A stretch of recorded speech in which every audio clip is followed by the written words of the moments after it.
एक बार माधवदास जी अतिसार से पीड़ित हो गए थे। वो इस रोग के कारण बहुत दुर्बल हो गए थे। वो उठने बैठने के लिए भी समर्थ नहीं थे। हालांकि अपनी क्षमता के अनुसार वो अपने सभी कार्य स्वयं ही करते थे और किसी भी अन्य व्यक्ति से मदद नहीं लेते थे। कोई कहे महाराज जी हम आपकी सेवा कर दे, तो वो कहते थे नहीं, मेरा तो एक जगन्नाथ ही है, वो मेरी रक्षा करेंगे। ऐसी दशा में जब उनका रोग बढ़ गया तो वो उठने बैठने में पूरी तरह से असमर्थ हो गए।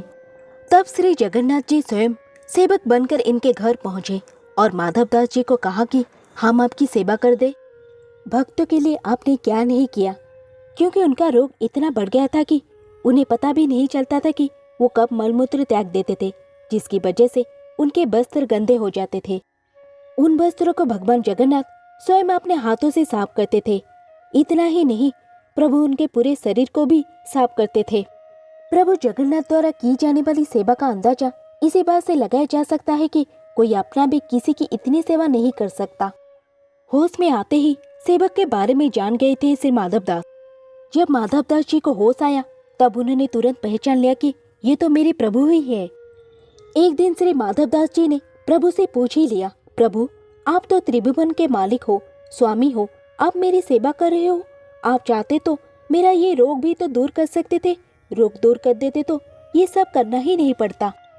भक्त की बातें सुनकर प्रभु ने कहा, देखो माधव, मुझसे भक्त का कष्ट नहीं सहा जाता, इसी कारण से तुम्हारी सेवा मैंने स्वयं की। जो प्रारब्ध होता है उसे तो भोगना ही पड़ता है।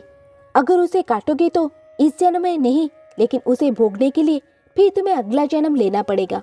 और मैं नहीं चाहता कि मेरे भक्त को जरा से प्रारब्ध के कारण फिर अगला जन्म लेना पड़े, इसीलिए मैंने तुम्हारी सेवा की। लेकिन अगर फिर भी तुम कह रहे हो तो भक्त की बात भी नहीं टाल सकता। प्रभु जगन्नाथ अपने भक्त के सहायक बन उन्हें प्रारब्ध के दुखों से कष्ट से सहज ही पार कर देते हैं। प्रभु ने अपने भक्त माधव से कहा, अब तुम्हारे प्रारब्ध में 15 दिन का रोग और बचा है, इसलिए 15 दिन का रोग तू मुझे दे दे। जिसके बाद प्रभु जगन्नाथ ने अपने भक्त माधवदास के बचे हुए 15 दिन का रोग स्वयं ले लिया। यही वजह है कि भगवान जगन्नाथ आज भी बीमार होते हैं।